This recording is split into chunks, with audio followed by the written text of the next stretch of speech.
squad in the 2022 PMGC Grand Finals. Please put your hands together, Jakarta, for DRS.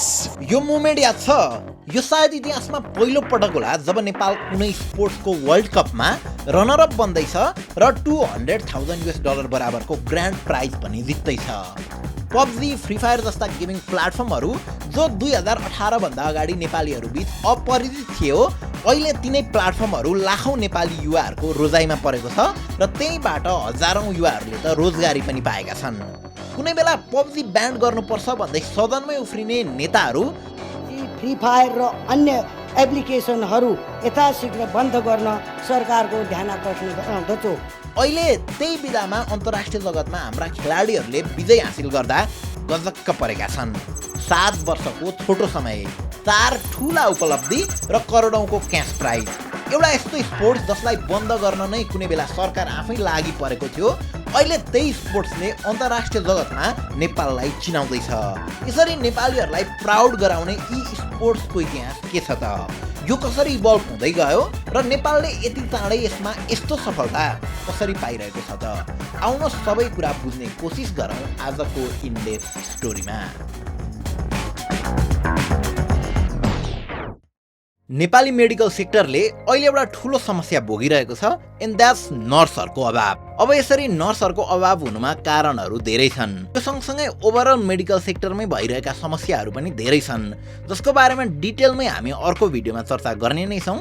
तर विराटनगर स्थित विराट medical and teaching हस्पिटलमा पनि सबै सेवा सुविधा इन्फ्रास्ट्रक्चर हुँदाहुँदै पनि नर्सेसहरूकै अभाव भएर 1000 जना नर्सको लागि एकै पटक भ्याकेन्सी खुलाइएको छ। सो यदि तपाईँ नर्स हो या कोही नर्सलाई चिन्नुहुन्छ भने स्क्रिनमा दिएको यो इमेल एड्रेसमा तपाईँको सिभी पठाउनुहोला। यो भिडियोमा युज भएका सबै सोर्सेस र रेफरेन्सेसहरू डिस्क्रिप्सनमा छन्। कुनै भुलचुक मिस हुन गएमा हामीलाई एकपटक डिस्क्रिप्सनमा दिएको इमेल एड्रेसमा मेल गर्न नभुल्नुहोला। ओके, भिडियो सुरु गरौँ। 10-12 वर्ष अगाडि सहरमा साइबर क्याफेहरू खुलेका थिए। मानिसहरू यस्ता क्याफेमा दुईटा कारणले आउँथे। एक, आफ्ना विदेशमा रहेका आफन्तहरूसँग कुराकानी गर्न र अर्को अनलाइन गेम खेल्न। तपाईहरू जो त्यति बेला स्कुलमा हुनुहुन्थ्यो, घन्टाको 15 रुपियाँ तिरेर GTA भाइस सिटी, सैन एन्ड्रियास, काउन्टर स्ट्राइक र मोटो जीपी जस्ता गेमहरू खेल्दै शनिबार बित्यो होला। साइबरको अभाइलेबिलिटी सँगै अब बिस्तारै नेपालमा पनि थुप्रै पीसी गेमिङहरूको चहल पहल बढ्न थाल्यो। डोटा 2, काउन्टर स्ट्राइक जस्ता पीसी गेमले नेपाली साइबर क्याफेहरू भरिभार हुन थाल्छन् र नेपालको हरेक टिनेजर पीसी गेमिङतिर लाग्दै पनि हुन्छ। तर जब त्यसको अलिक समय पछाडि हाम्रो हातमा मोबाइल र इन्टरनेट आयो, पीसी भन्दा कम खर्चमा पाइने इकोनोमिक फ्रेन्डली र पोर्टेबल डिभाइस भएकाले नेपाली गेमरहरू पीसीबाट मोबाइल गेमिङतिर इन्क्लाइन हुन्छन्। त्यही बेला हो हामीले रबाज हेरेको, यमबुद्धलाई चिनेको। मेरो बाल्यकालदेखिको मिल्ने साथी, हाम्रो मित्रता अरु सम्बन्ध। सायद त्यही बेला हो तपाईँ हामीले COC यानि कि क्लास अफ क्लान्ससँग परिचित भएको। त्यस पछाडि त फेरि के थियो र? एक पछाडि अर्को टेक्नोलोजीवाला मोबाइल, अनि मिनी मिलिसिया, पोकेमन गो जस्ता डिफ्रेन्ट अनलाइन फर्मेट गेमहरू। पछि 2018 मा आएको फ्री फायर र पबजी मोबाइलले त हाम्रो गेमिङ फर्मेट र गेमिङ सेन्सलाई नै बदलिदियो। आफ्ना साथीहरूसँग कुरा गर्दै खेल्न मिल्ने, स्ट्र्याटेजी बनाउने, काउन्टर अट्याकमा गइसक्यो है, पोचिङकीमा झर्ने र रस हान्ने दिन बितेको त पत्तै हुँदैन थियो। यो त्यही समय हो जब नेपालमा फिजिकल गेम भन्दा पनि मोबाइल गेमहरूको क्रेज बढिरहेको थियो, वा भनौँ नेपालमा ई गेमिङको प्लेटफर्म क्रिएट भइरहेको थियो र सँगै नेपाली ई स्पोर्ट्स क्लबहरू पनि क्रिएट भइरहेका थिए। 2019 मा 32 वटा south Asian e sports club मध्ये नेपालको 2 वटा ई स्पोर्ट्स क्लब एलिमेन्ट्रिक्स र नेपाली होनीले पहिलो पटक south Asian PUBG mobile pro league PMPL को फाइनलमा सहभागी हुने मौका पाउँछन् र त्यहीबाट सुरु हुन्छ नेपाली ई स्पोर्ट्सको new era. YouTube streaming, PUBG mobile club open जस्ता फर्मेटले अर्निङ वेजहरू क्रिएट गरेसँगै नेपाली युथमा यसको क्रेज दिन प्रतिदिन बढ्दै जान्छ। यो समयसम्म प्राय युथसँग स्मार्टफोन थियो, वाइफाई नेटवर्क थियो र गेम खेल्ने एउटा मोटिभ र प्लेटफर्म पनि। पबजी मोबाइल र फ्री फायर खेल्न कुनै हेभी ग्राफिक्स र पीसी वा CPU नचाहिने भएकाले नै टिनेजरहरूमा यो निकै पपुलर भयो। तर पनि ई स्पोर्ट्सले अझै भने जस्तो अडियन्स अटेन्सन पाइरहेको थिएन। लिमिटेड रिसोर्सेस, अडियन्स र एक्सपोजरले गर्दाखेरि ई स्पोर्ट्स अझै पनि स्याडोमै थियो। भरपुर पोटेन्सियल भए तापनि माथि उठ्न सकेको थिएन। इन्ट्रेस्टेड र प्रो लेभल गेमरहरूसँग स्किल भए तापनि एज अ करियर उनीहरूले यसलाई अपनाउन सकिरहेका थिएनन्।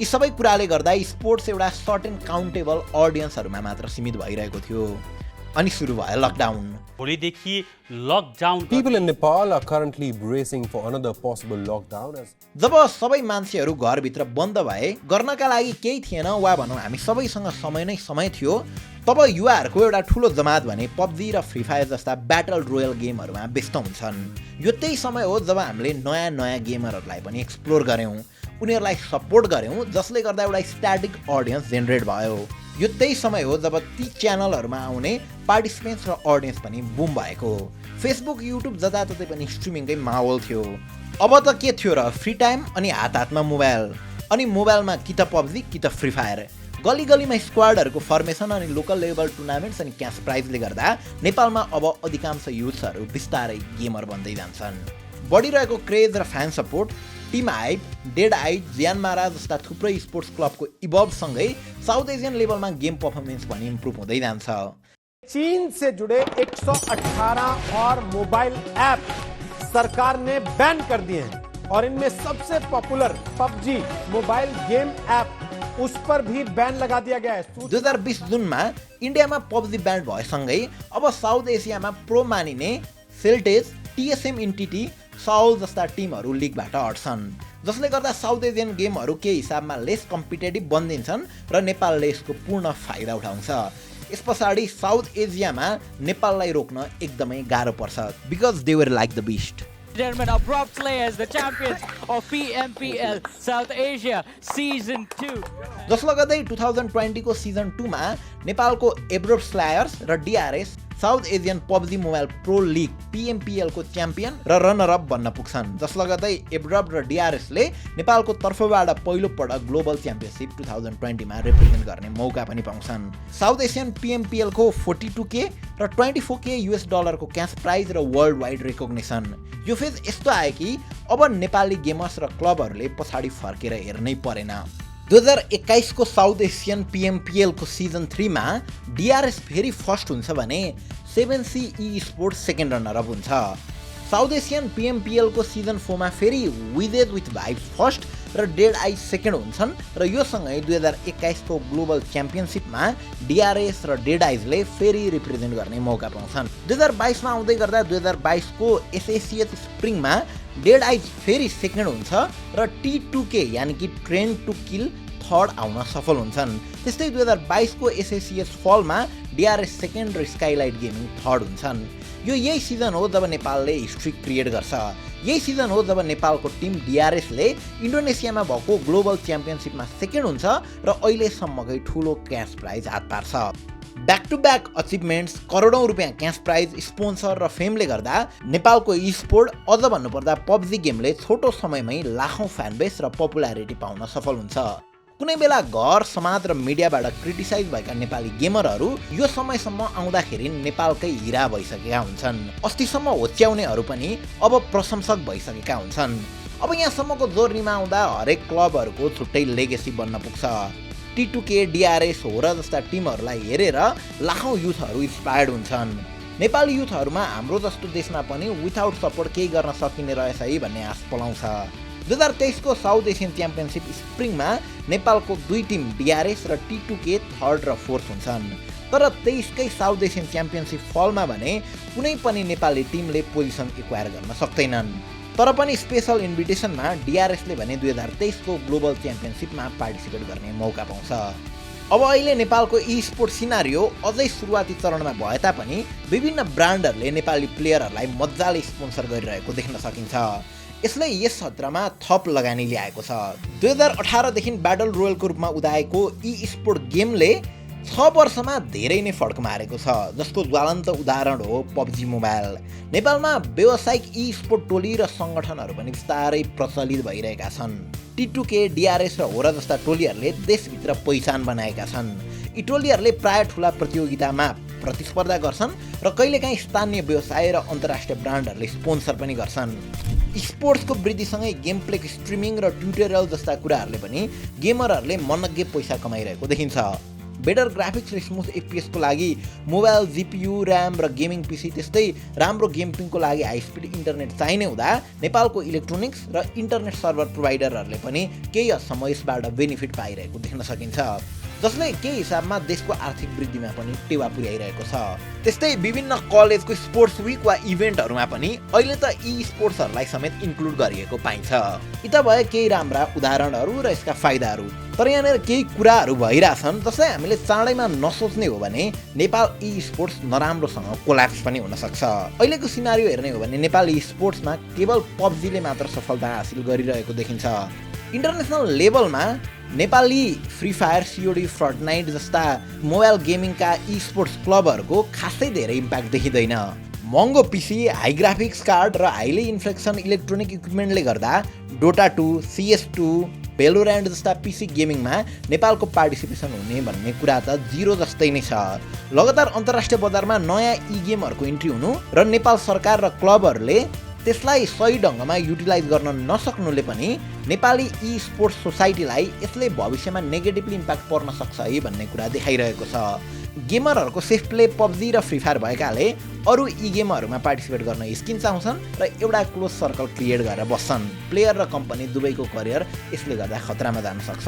लगातार 4 वर्षदेखि नन स्टप एग्रेसिभ रहेको पब्जी मोबाइल स्पोर्ट क्लबहरू 2023 र 2024 को साउथ एसियन च्याम्पियनसिपमा भने त्यति एग्रेसिभ देखिएनन्। फ्री फायर र अन्य गेमिङ स्पोर्ट्सको कुरा गर्ने हो भने त उनीहरू साउथ एसियन च्याम्पियनसिप भन्दा माथि उठ्न नै सकेको अवस्था छैन।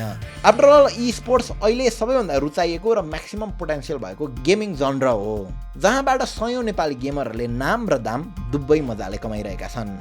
यो नेपालको Dota 2 को अचिभमेन्ट लिस्ट हो, जहाँ 2019 देखि 2024 सम्म आउँदै गर्दा नेपालले जम्मा एकचोटि ग्लोबल च्याम्पियनसिप र एकचोटि एसियन च्याम्पियनसिपमा क्वालिफाई गर्न सकेको देखिन्छ। यससँगै भेलोरेन्ट र काउन्टर स्ट्राइकमा पनि नेपालको हालत सेम नै छ। बिना कुनै ठुलो लगानी र सरकारी सहयोग पनि उनीहरूले नेपाललाई इन्टरनेसनल लेभलमा रिप्रेजेन्ट गरिरहेका छन्। आफ्नो पर्सनल स्ट्रगलले देशको नाम संसारमा चिनाएका छन् र त्यो मेहनत हामीले उनीहरूको खेलमा पनि राम्रोसँग देख्न सकिन्छ, जहाँ इन्टरनेसनल प्लेयरहरूसँग डेडिकेटेड कोचेस, म्यानेजर्स र एनालिस्ट हुन्छन्। A coach has to mix the knowledge of the game or the tactics, the strategy, with things like group dynamics, like understanding how people interact with each other and leadership and stuff, mixed with behavior change, like the psychology of like how do you cause people to change behavior. उनीहरूको एक routine, fix salary र targeted goal हुन्छ। 6-figure salary in the spotlight on stage, and some of them are just wholly unprepared. This chair is $1,600. यस्ता discipline प्लेयरसँग compete गर्दा नेपाली प्लेयरहरूलाई परिवार, शिक्षा र गेमिङलाई balance गराउनु पर्छ, जसलाई ब्यालेन्स गर्न नेपाली प्लेयरहरूले स्ट्रगल गरिरहनु परेको छ। धेरै प्यारेन्ट्सहरू आज पनि गेमिङ आफ्नो बालबच्चाको लागि खराब हो भन्ने मान्छन् र गेम खेल्न रिस्ट्रिक्ट गर्छन्, जुन व्यावसायिक टुर्नामेन्टको लागि तालिम गर्न खोज्दा गेमरको लागि ठुलो हर्डल बन्छ। यसै गरी नेपाली गेमरहरूलाई यस्ता भिडियो गेमहरू खेल्दा थुप्रै मानसिक र शारीरिक रूपले इफेक्ट गरिरहेको हुन्छ, जहाँ कतिपय गेमरहरूलाई लगातारको ह्यान्ड मुभमेन्टले गर्दा रिस्ट पेन, थम्ब पेन हुने र आँखा बन्द हुने जस्ता थुप्रै समस्या देखा पर्छ। कयौं खेलाडीलाई त टाइम म्यानेजमेन्टको समस्याले गर्दा स्लिपिङ डिसअर्डर, एङ्जाइटी जस्ता थुप्रै इलनेसहरूको पनि शिकार हुनुपर्छ, जसको लागि अन्य देशका खेलाडीहरूलाई स्पेशल न्युट्रोलोजिस्ट, कोचेस, फिजिसियन, फिजियोथेरापिस्ट र साइकोलोजिस्टको खाँचो पर्छ। तर नेपालको केसमा भने यो सब कुराको स्वयं खेलाडीहरूले नै आफै बन्दोबस्त गर्नुपर्ने हुन्छ। खेलाडीहरूले आफ्नो तर्फबाट 100% दिइरहँदा पनि नेपाल सरकार भने मौन नै छ, तर पनि खेलाडीहरू खेलि नै रहेका छन्। बिसाइड द पेन पनि केही नेपाली गेमरहरूले भने युट्युब र फेसबुक स्ट्रिमबाट पनि केही हदसम्म आफ्नो जीविका पार्जन गरिरहेकै छन्। त्यस्तै नेपालमा युट्युब स्ट्रिमरले पछिल्लो समय नेपालको स्पोर्ट्स सेक्टरमा पनि ठुलो भूमिका खेलिरहेको देख्न सकिन्छ। उनीहरूले गेमिङ स्किल मार्फत दर्शकलाई मनोरञ्जन मात्र दिइरहेका छैनन्, अन्य युवाहरूलाई पनि गेमिङमा करियर बनाउन प्रेरित गरिरहेका छन्, जसमध्येका एक उदाहरण हुन् फोके गेमिङ नेपाल, यानि कि पवन जङ शाही ठाकुरी। पुटिनको नामले चिनिने फोके गेमिङ नेपाल नेपालका सबैभन्दा चर्चित गेमर मध्ये एक हुन्। उनले आफ्नो युट्युब यात्रा 20 जुन 2021 मा सुरु गरेका थिए र हालसम्म 1 मिलियन भन्दा बढी सब्स्क्राइबरहरू पार गरिसकेका छन्। उनले सुरुमा कोरियामा काम गर्थे, तर विदेशमा पसिना बगाउनु भन्दा नेपालमै केही गर्छु भनेर आएका पवनले नेपाल फर्किए पछाडि आफ्नो करियर गेमिङमा देखे। यस्तै नेपालको फ्री फायर गेमिङमा पपुलर अर्को नाम हो गेमिङ लाका। लाका एक 20 वर्षका युवा गेमर हुन् जसले आफ्नो युनिक गेमिङ स्टाइलले धेरै कम समयमा नै युट्युबमा 9 मिलियन भन्दा बढी सब्स्क्राइबरहरू जोडिसकेका छन्। फ्री फायरकै अर्का चर्चित व्यक्ति हुन् टुबी गेमर। टुबी गेमरको नामले चिनिने सन्देश तामाङलाई उनको हाई विन रेट र स्टेडी पर्फर्मेन्सको कारणले गर्दा 5 मिलियन भन्दा बढीले युट्युबमा सब्स्क्राइब गरेका छन्। त्यस्तै नेपालमै बसेर पनि इन्डियन अडियन्स मजाले ग्यादर गरेर नेपाललाई नै चिनाइरहेका अर्का खेलाडी हुन् टोन्डे गेमर। उनले नेपालमै बसी 16 मिलियन सब्स्क्राइबर बनाइसकेका छन्। त्यस्तै CR7 हो र पछिल्लो समय एकदमै लोकप्रिय बन्दै गएका छन्। उनले त युट्युबकै कमाइले केही दिन अगाडि घर बनाएको कुरा सामाजिक सञ्जाल मार्फत व्यक्त गरेका थिए। यसरी युट्युब र अन्य सामाजिक सञ्जाल मार्फत नेपाली स्पोर्ट्सलाई अन्तर्राष्ट्रिय मञ्चमा यिनै खेलाडीहरूले यिनै स्ट्रिमरहरूले पुर्याउन र नयाँ पुस्तालाई पनि गेमिङमा प्रेरित गर्न उनीहरूले ठुलो भूमिका खेलिरहेको देखिन्छ। रिसेन्टली निक्लेको स्ट्याटिस्टाको रिपोर्टले नेपालको 2024 सम्मको video gaming market size $52.23 million रहेको देखाउँछ। 50+ रेगुलर टिम लगातार 4 वर्षको PUBG ग्लोबल च्याम्पियनसिपले के प्रुभ गरिसकेको छ भने नेपाली प्लेयरहरूसँग पनि पोटेन्सियल छ। उनीहरू विश्वका कोही प्लेयर भन्दा कम छैनन्, तर उनीहरूलाई चाहिरहेको छ एउटा प्रोपर गाइडेन्स। सुन्दा अचम्म लाग्ला, तर बिना कुनै सरकारको सहयोग नै नेपालको स्पोर्ट्स सोसाइटीले टोटल 45 वटा टुर्नामेन्टबाट 25 करोड प्राइज मनी नेपालभित्र आएको छ। यस्तो सबै कुराहरू हेर्दा न त सरकारले राम्रो इन्टरनेट ब्यान्डविड्थ प्रोभाइड गर्न सकेको छ, न त आफ्नो एउटा सर्भर नै छ, न त खेलिरहेका प्लेयरहरूलाई ब्याक सपोर्ट दिन कसैले प्रोत्साहन गरिरहेको छ, न त हौसला दिइरहेछ। हुँदा यत्रो रेभिन्यू जेनेरेट गर्ने अनि डलर भित्राउने स्पोर्ट्स सोसाइटीलाई संरक्षण गर्ने एउटा सरकारी संस्था पनि छैन। जहाँ सरकारले यो पहल गर्नुपर्ने हो त्यहाँ एउटा महानगरपालिकाको मेयरले गरिरहेको देखिन्छ। हाम्रै छिमेकी देश चाइनाकै कुरा गर्ने हो भने उसले त 2016बाट नै आफ्ना 30 भन्दा बढी युनिभर्सिटिजहरूमा स्पोर्ट्स रिलेटेड मेजर कोर्स नै पढाइरहेको छ। कल्पना गर्नुहोस् त यदि नेपालमा यस्ता 2-4 वटा मात्र युनिभर्सिटिजहरू भइदिएको भए हाम्रो यो रेभिन्यू 100x हुनलाई समय नै लाग्ने थिएन। अब चाहिएको भनेको प्रोपर गाइडलाइन्स, एक्सपोजर र इन्फ्रास्ट्रक्चर हो। त्यसो भयो भने स्पोर्ट्स नेपालको लागि ठुलो फर्च्युन बन्न सक्छ। हस्त दसैँ आउँदैछ, हाम्रो दरबार हत्याकाण्डको भिडियो फेरि एकपटक परिवारसँगै बसेर हेर्नुहोला। उहाँहरूले के भन्नुहुन्छ सुन्नुहोला र हामीलाई कमेन्टमा बताउनुहोला। हस्त happy Dashain and thank you for watching.